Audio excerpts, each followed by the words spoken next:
Now we're going to hear from a provider, Temi, who's going to tell another story. Come on up.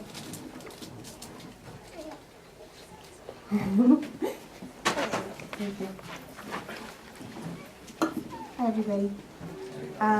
So I am an OB/GYN resident, a second year at Boston Medical Center. And this story is about one of my patients. I don't have any children, but I feel like this story is an important one to tell and is one that we don't hear very often. I was working on labor and delivery overnight, and a patient came into our triage, which is essentially the emergency room for us. At home, she felt a lot of pain. She was approximately 23 weeks pregnant, a little more than 23 weeks.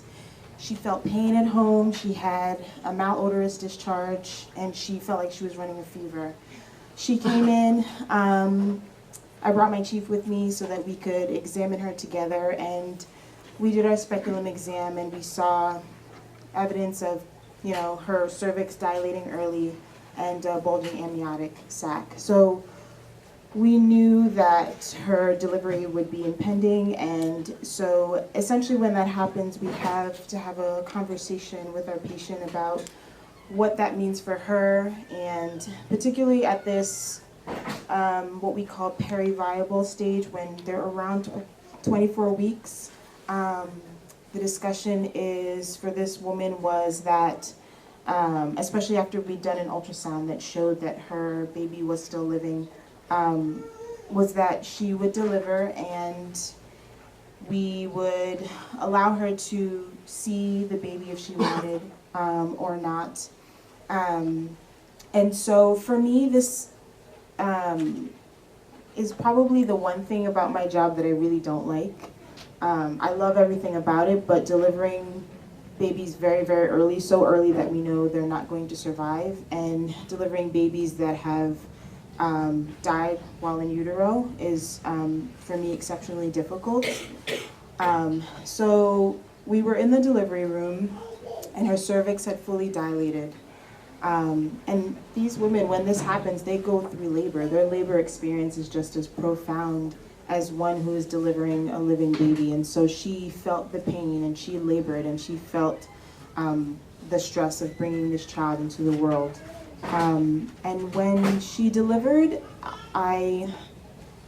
essentially the baby was about that big and not old enough to survive for a significant amount of time, but was living, was in its amniotic sac in her bed, and I had to keep my eyes down so that she wouldn't see me crying because I didn't want to make her any more, I didn't want to increase her distress. And so we delivered this baby who we knew would pass probably within a few hours, and we wrapped the baby up for her because she and her partner did decide that they wanted to see the baby and hold it. And so this woman who had carried this baby for almost 24 weeks sat with her baby and essentially waited for that baby to die. And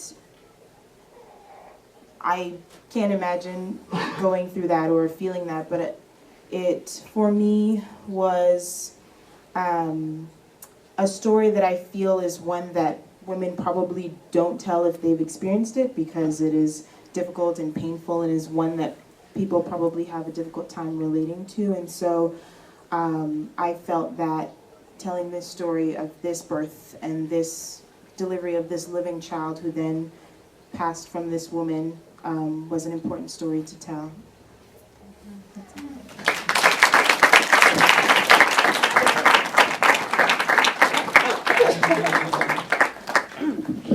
Thank you so much.